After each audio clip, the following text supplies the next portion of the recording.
যেখানে আমাদের শেষ দিকে আমরা আনন্দ করার কথা, ঈদের মার্কেট করার কথা, সেই সময় গোটা বিশ্বের 200 কোটি মুসলমানের কলিজায় আমাদের আগুন ধরে গিয়েছে। ফিলিস্তিনের মুসলমান ভাই বোনেরা তারা সাহারি খেতে উঠেছে। কি অপরাধ করেছিল তারা? কেন তাদেরকে বোমা মেরে তাদের ঘরে শহীদ করে দেওয়া হলো? সুতরাং পাশ্চাত্যের মিডিয়া, পশ্চিমা মিডিয়া, আমেরিকা আর ইসরায়েলের দোসররা, তোমরা সতর্ক হয়ে যাও। গোটা বিশ্বের মুসলমান তোমাদের প্রতিরোধ করবে। আমরা পঞ্চগড়বাসী জানিয়ে দিতে চাই, মনে করবেন যে আন্দোলন করে কি লাভ? এটাই লাভ, কিয়ামতের দিন যদি আল্লাহ বলে তোমার সামনে মুসলমান ভাই বোনেরা মার খাইলো, শহীদ হলো, তোমার কি মুখ খারাপ ছিল না জবাব দেওয়ার মতো? এই জন্য আমাদের যদি প্রয়োজন হয় কোনদিন জেহাদে ডাক আসে, তো আমরা পঞ্চগড়বাসী জেহাদেও যেতে রাজি আছি। যেতে রাজি আছি না নাই? ভাইরা আমার, দুঃখ লাগে যখন এই ভিডিও দেখেছি আমি।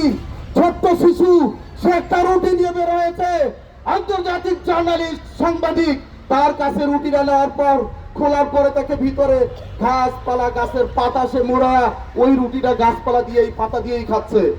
তাহলে এটা মানা যায়? আর একটা শিশু এভাবে বসে আছে, কান্না করতেছে। ওর কাছে যাওয়ার পর বলে তুমি কাঁদো কেন? আরবিতে বলতেছে এগুলো, তুমি কাঁদো কেন? সে বলল আমার পরিবারের 9 জন সদস্য, 9 জনকেই শহীদ করে দেওয়া হয়েছে।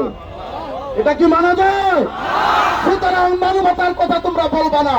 বাংলাদেশ থেকে আমরা শুধু এতটুকুই বলবো, ইসরায়েলের কোন পণ্য কেনা তো দূরের কথা, বাংলাদেশের বাউন্ডারির ভিতরে ঢুকতে পারবে না।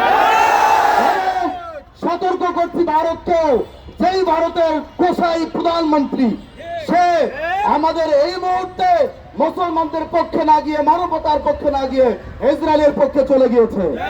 সুতরাং নিন্দা জানাই, ধিক্কার জানাই ভারতকেও, যেই ভারতে মুসলমানদের উপরে নির্যাতন করা হচ্ছে।